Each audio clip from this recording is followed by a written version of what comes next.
হত্যা মামলায় আদালতে সালমান এফ রহমান এবং আনিসুল হক প্রত্যেকের 10 দিনের রিমান্ড মঞ্জুর।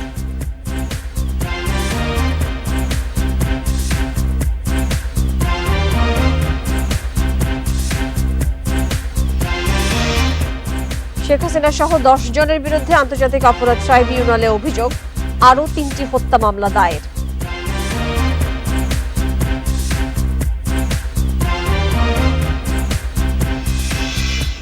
নির্বাচন ও জনতার সরকার না হওয়া পর্যন্ত রাজপথে থাকার ঘোষণা, বৈষম্য বিরোধী ছাত্র আন্দোলনের শাহবাগে আজও বিক্ষোভ।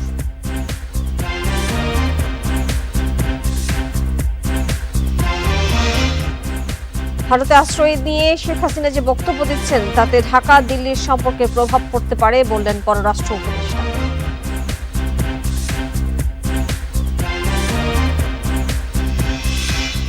এবং অর্থ পাচারকারীরা শান্তিতে ঘুমাতে পারবে না, মন্তব্য গভর্নরের। ব্যাংক খাতের দুরবস্থার জন্য বাংলাদেশ ব্যাংককে দায়ী।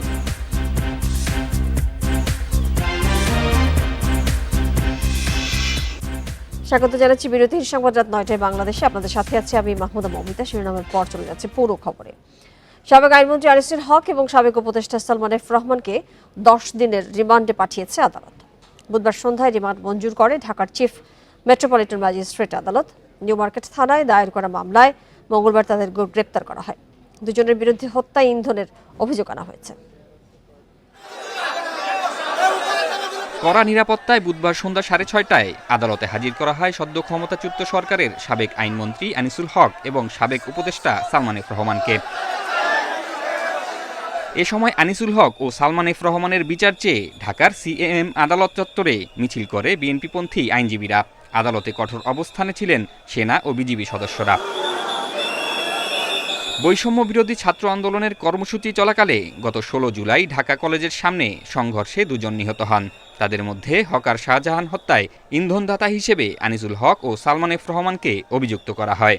বাংলাদেশে যত অত্যাচার নিপীড়ন হয় তার সাথে সবসময় উনি জড়িত ছিল, তার বিচার চাই। আসামির পক্ষে ঢাকা আইনজীবী সমিতির পুলিশ সদস্য দাঁড়াবে না বলে সিদ্ধান্ত গৃহীত হয়েছে। পরে আদালত বিগত সরকারের এই 2 প্রভাবশালী নেতার 10 দিনের রিমান্ড মঞ্জুর করে। এ সময় আদালতে রাষ্ট্র ও বাদীপক্ষের কোনো আইনজীবী না থাকায় প্রসিকিউশনের মাধ্যমে পরিচালিত হয় মামলা। মাননীয় আদালত এজাহার এবং মামলার ডকেটস পর্যালোচনা করে এবং রিমান্ড পিটিশনের গুণাগুণ ভিত্তি করে এই আসামিদের বিরুদ্ধে 10 দিনের রিমান্ড মঞ্জুর করেন। 5 আগস্ট শেখ হাসিনা সরকারের পতনের পর আত্মগোপনে ছিলেন তারা। মঙ্গলবার সন্ধ্যায় সদরঘাট এলাকা থেকে তাদের গ্রেপ্তারের কথা জানায় পুলিশ।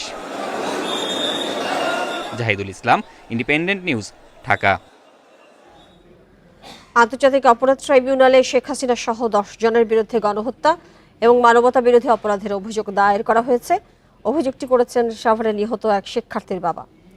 বুধবার দুপুরে ধানমন্ডিতে ট্রাইব্যুনালের তদন্ত সংস্থায় অভিযোগটি দায়ের করেন তিনি। অভিযোগে বলা হয়, বৈষম্য বিরোধী আন্দোলনকারীদের নির্মূল করতে 15 জুলাই থেকে 5 আগস্ট পর্যন্ত নির্বিচারে গুলিবর্ষণ করে হত্যা করা হয়।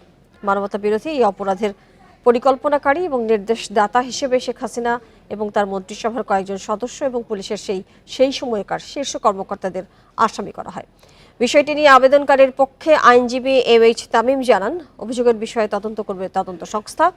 পরে এটি মামলার জন্য ট্রাইব্যুনালে পাঠানো হবে। সংগঠন হিসেবে আওয়ামী লীগ, ছাত্রলীগ সহ বিভিন্ন অঙ্গ সংগঠনের অপরাধেরও বিচার দাবি করেন আবেদনকারী। নির্মমভাবে আমাদের ছোট ছোট বাচ্চাদেরকে গুলি করে হত্যা করেছে। এটা গণহত্যা হয়েছে।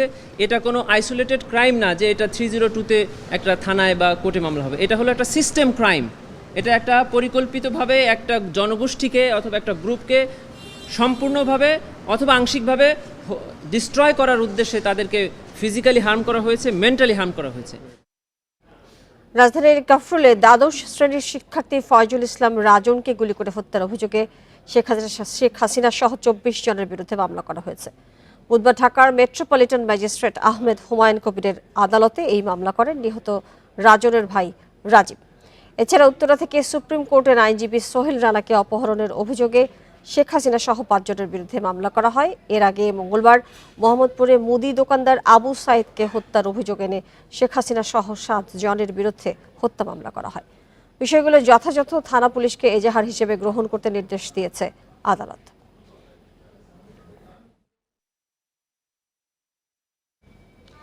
শেখ হাসিনার পতন হলেও ষড়যন্ত্র থেমে নেই। বৈষম্য বিরোধী ছাত্র আন্দোলন বলেছে 15ই আগস্ট ঘিরে কোনো নৈরাজ্য হলে তা রুখে দেবে শিক্ষার্থীরা। গণ অভ্যুত্থানের সুফল না পাওয়া পর্যন্ত রাজপথে থাকারও ঘোষণা দিয়েছেন বৈষম্য বিরোধী আন্দোলনের নেতারা। বুধবার শাহবাগে এসব কথা বলেন তারা। পরে ধানমন্ডির রাপা প্লাজা পর্যন্ত পদযাত্রা হয়। বৈষম্য বিরোধী ছাত্র আন্দোলনের সপ্তাহব্যাপী রেজিস্ট্যান্স উইক কর্মসূচির অংশ হিসেবে বুধবার রাজধানীর শাহবাগের এই অবস্থান। শেখ হাসিনার বিচারসহ 4 দফা দাবিতে জড়ো হন শিক্ষার্থীরা। বিকেল 4:30টার দিকে শাহবাগ মোড়ের সব সড়ক কানায় কানায় পূর্ণ হয়ে যায়। জাতীয় পতাকা, বিভিন্ন ব্যানার ফেস্টুন হাতে স্লোগানে কেঁপে ওঠে পুরো এলাকা। কর্মসূচিতে সংহতি প্রকাশ করে বিভিন্ন ছাত্র সংগঠন এবং সাধারণ মানুষও আসেন শাহবাগে। পরে সমন্বয়করা বলেন, স্বৈরাচারের পতন হয়েছে, তবে ষড়যন্ত্র চলছে এখনও। 15 আগস্টকে কেন্দ্র করে নৈরাজ্য হলে রুখে দেবে ছাত্র জনতা। আমরা খবর পেয়েছি আগামীকাল 15 আগস্টে আওয়ামী দূষররা, আওয়ামী ফ্যাসিস্ট আবার কু করার জন্য রাস্তায় সংগঠিত হবে। এই ফ্যাসিস্ট গণ অভ্যুত্থানের মধ্য দিয়ে যে ফ্যাসিস্ট পতন হয়েছে, আমাদের এই প্রাথমিক বিজয়কে যতদিন না পর্যন্ত আমরা স্থায়ী করতে পারি, ততদিন পর্যন্ত আপনারা রাস্তায় থাকতে হবে। আমরা দেখেছি এই দোসররা এখনো আমাদের বিরুদ্ধে ষড়যন্ত্র চলমান রেখেছে। আমরা কি তাদের ষড়যন্ত্রকে সফল হতে দেব? আমরা কি সকলে ঐক্যবদ্ধ আছি? বাংলার মানুষ কি ফ্যাসিস্টদের ভয় পায়? নির্বাচনের মাধ্যমে জনতার সরকার গঠন না হওয়া পর্যন্ত রাজপথে থাকার ঘোষণাও দেয় বৈষম্য বিরোধী ছাত্র আন্দোলন। আমরা স্পষ্ট করে বলে দিতে চাই, যদি যেখান থেকেই হোক পাল্টা গণ অভ্যুত্থানের চেষ্টা করে থাকেন, তাহলে আপনাদের গায়ে বানা জানাজা পড়ার লোক খুঁজে পাবেন না। পরে শহীদদের স্মরণে শাহবাগ থেকে ধানমন্ডি রাপা প্লাজা অভিমুখে পদযাত্রা করেন শিক্ষার্থীরা। এছাড়া মোমবাতি প্রজ্বলন এবং দোয়ার কর্মসূচিও আয়োজন করা হয়। Mahmudul Hasan, independent news, Dhaka. সারা দেশের ছাত্র আন্দোলন নিয়ে যেসব মিথ্যা মামলা হয়েছে সেগুলো 31 আগস্টের মধ্যে আর কালকের মধ্যে প্রত্যাহার হবে ঢাকার সব মামলা। সকালে সচিবালয়ে এই কথা জানিয়েছেন আইন উপদেষ্টা ডক্টর আসিফ নজরুল। এছাড়া নিবর্তনমূলক আইনের বিতর্কিত ধারার প্রত্যাহার বা সংশোধনের কথাও জানান তিনি। সচিবালয়ের সংবাদ সম্মেলনের শুরুতেই আসে ছাত্র আন্দোলনে হতাহতের প্রসঙ্গ। নানা প্রশ্নে বেশ খোলামেলা ভাবেই জবাব দেন আইন উপদেষ্টা ডক্টর আসিফ নজরুল। কিন্তু আপনি আন্তর্জাতিক অপরাধ পরে নিজের মত দিতে গিয়ে তিনি জানান, গণহত্যায় জড়িতদের আন্তর্জাতিক অপরাধ ট্রাইব্যুনালে বিচার সম্ভব। এর তদন্ত জাতিসংঘের তত্ত্বাবধানে, আর এ নিয়ে আলোচনা হবে সংস্থাটির আবাসিক প্রতিনিধির সঙ্গে। আন্তর্জাতিক অপরাধ ট্রাইব্যুনালে ওনাদের বিচারের জন্য আমরা ইতিমধ্যে একটা ছোটখাটো গবেষণা মতো করে দেখেছি এই আইনের অধীনে এই হত্যাকাণ্ডের সাথে জড়িত ব্যক্তিরা এবং যারা আদেশ দিয়েছেন, বিভিন্নভাবে সহযোগিতা করেছেন, তাদের সকলকে বিচারের আওতায় আনা সম্ভব। এছাড়া যতগুলো নিবর্তনমূলক আইন রয়েছে এবং এর যেসব বিতর্কিত ধারা রয়েছে সেগুলো প্রত্যাহার বা সংশোধন হবে বলেও জানান আইন উপদেষ্টা। সেই সঙ্গে জনগণের ভোটাধিকার ফিরিয়ে দেয়া হবে বলেও জানান তিনি। যতগুলা নিবর্তনমূলক আইন আছে সেটা লিস্ট করেছি। সেখানে সবচেয়ে খারাপ যে সেকশনগুলা, যেগুলির আন্ডারে আপনাদের সাংবাদিকদের হয়রানি করা হয়েছে, আপনারা মুক্ত সাংবাদিকতা থেকে বঞ্চিত হয়েছেন, আমি আমার নিজের মতামত প্রকাশ করার আগে আমাকে 10 বার চিন্তা করতে হতো, শ্বাসরুদ্ধকর একটা অবস্থায় ছিল। ডেফিনেটলি আমরা এগুলি বাতিল বা সংশোধনে যেটা প্রয়োজন সেটা করব। এদিকে সুপ্রিম কোর্টের সঙ্গে পরামর্শের পর বিচার বিভাগীয় সব কর্মকর্তা ও তাদের পরিবারের সদস্যদের সম্পদের হিসাব 10 দিনে দাখিল করতে বলা হয়েছে বলেও জানান ডক্টর আসিফ নজরুল। স্থাবর অস্থাবর সম্পত্তির হিসাব বিবরণী আগামী 10 কর্মদিবসের মধ্যে দাখিল করার নির্দেশ দিয়েছি। নূরে আলম, ইন্ডিপেন্ডেন্ট নিউজ, ঢাকা। কোটা সংস্কার আন্দোলন চলাকালে গুলি করে ছাত্র জনতা হত্যায় জড়িতদের দৃষ্টান্তমূলক বিচার দাবি করেছেন বিএনপি মহাসচিব মির্জা ফখরুল ইসলাম আলমগীর। হত্যাকাণ্ড এবং লুটপাটে জড়িত তৎকালীন আওয়ামী লীগ মন্ত্রিসভার সদস্যদের বিচারের মুখোমুখি করার দাবি জানান তিনি। বুধবার আলাদা অনুষ্ঠানে এইসব কথা বলেন মির্জা ফখরুল। কোটা বিরোধী আন্দোলনে গত 16 জুলাই রংপুরে পুলিশের গুলিতে নিহত হন বেগম রোকেয়া বিশ্ববিদ্যালয়ের ছাত্র আবু সাঈদ। বুধবার রংপুরে আবু সাঈদের পরিবারকে সমবেদনা জানাতে যান বিএনপি মহাসচিব মির্জা ফখরুল ইসলাম আলমগীর। পরে রংপুরের পীরগঞ্জে সম্প্রীতি সমাবেশে মির্জা ফখরুল বলেন, গুলিতে নিহত আবু সাঈদ রক্ত দিয়ে বাংলাদেশে নতুন ইতিহাস তৈরি করেছেন। দেশের বিভিন্ন জায়গায় সংখ্যালঘু নির্যাতনের খবর গুজব ও সাজানো নাটক বলে দাবি করেন তিনি।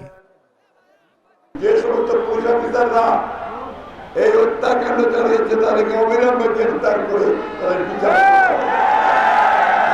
বিচার করতে হবে। হাসিনার সঙ্গে তার মন্ত্রিসভা যারা চুরি করেছে, ডাকাতি করেছে, হত্যা করেছে, তাদের সকলের বিচার করতে হবে। এদিকে গুলিতে ছাত্র জনতা নিহতের ঘটনায় দায়ী শেখ হাসিনা সহ জড়িত সবার বিচারের দাবিতে অবস্থান কর্মসূচি পালন করেছে বিএনপি। এ সময় বক্তারা বলেন, আওয়ামী লীগের সাথে কোনো আপোষ নয়, সবার আগে তাদের বিচার করতে হবে। আমরা নির্বাচন চাই, তবে আওয়ামী লীগকে নিয়ে নির্বাচন করার যারা স্বপ্ন দেখেন একটু আস্তে আস্তে আসেন, একটু আস্তে আস্তে আসেন। আগে বিচার হবে তাদের। আজকে গণদুষ্পন তারা। আওয়ামী লীগ ক্ষমতার থেকে সরে গেলে একদিনে নাকি 5 লক্ষ মানুষ নিহত হবে। আওয়ামী লীগের 5 জন মানুষও সারা বাংলাদেশে নিহত হয় নাই। আমরা আমাদের প্রত্যেকটি কথা রেখেছি। আমরা এই জন্য বর্তমান সরকারকেও বলবো, আপনাদেরও প্রত্যেকটি কথা রাখতে হবে। এর আগে রাজধানীর মালিবাগে একই দাবিতে বিক্ষোভ সমাবেশ ও মিছিল করে যুবদল। মাহমুদ শরীফ, ইন্ডিপেন্ডেন্ট নিউজ।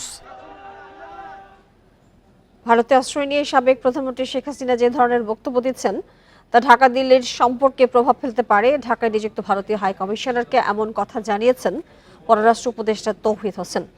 দিনভর পররাষ্ট্র মন্ত্রণালয়ে 5 মিশন প্রধানের সঙ্গে সৌজন্য সাক্ষাৎ শেষে এক ব্রিফিংয়ে এই কথা বলেন পররাষ্ট্র উপদেষ্টা। স্টেটমেন্ট প্রাক্তন প্রধানমন্ত্রীর কাছ থেকে এসেছে, যেটা আসলে এই সরকারের জন্য খুব সুবিধাজনক হচ্ছে না, স্বস্তিকর হচ্ছে না। এটাই আমরা চাই যে তিনি ভারতে বসে যেন এটা না করেন। সীমান্ত হত্যার ব্যাপারে আমি বলেছি যে এই একটি ইস্যু, উনি অবশ্য একটু ডিফেন্ড করার চেষ্টা করেছেন, তো আমি বলেছি এই একটি ইস্যু আমরা চাইলে, দুই পক্ষ যদি চাই, আমরা অবশ্যই বন্ধ করতে পারি। দেশের ব্যাংক খাতের দুরবস্থার জন্য বাংলাদেশ ব্যাংকের দুর্বলতা রয়েছে বলে মন্তব্য করেছেন নবনিযুক্ত governor doctor Ahsan H Mansur. প্রথম দিন কার্যালয়ে এসে তিনি সাংবাদিকদের বলেন, অর্থ পাচারকারীরা শান্তিতে টাকার বিছানায় ঘুমাতে পারবে না। পাচারকারীদের থেকে অর্থ ফিরিয়ে আনার চেষ্টা অব্যাহত থাকবে বলেও জানান তিনি। পরিচালকদের স্বেচ্ছাচারিতা আর লাগামহীন খেলাপি ঋণে ডুবতে বসেছে দেশের ডজন খানেক ব্যাংক। নবনিযুক্ত গভর্নর দায়িত্ব নিয়েই বললেন, কেন্দ্রীয় ব্যাংকের দুর্বলতাই এর জন্য দায়ী। ব্যাংকিং খাতের রিফর্মের কনটেক্সটে প্রত্যেকটা যারা দুর্বল ব্যাংক, যেখানে এই ধরনের কিছু হয়েছে, সেই ধরনের ব্যাংকগুলোকে ফুল অডিট টাইপের কিছু করতেই হবে।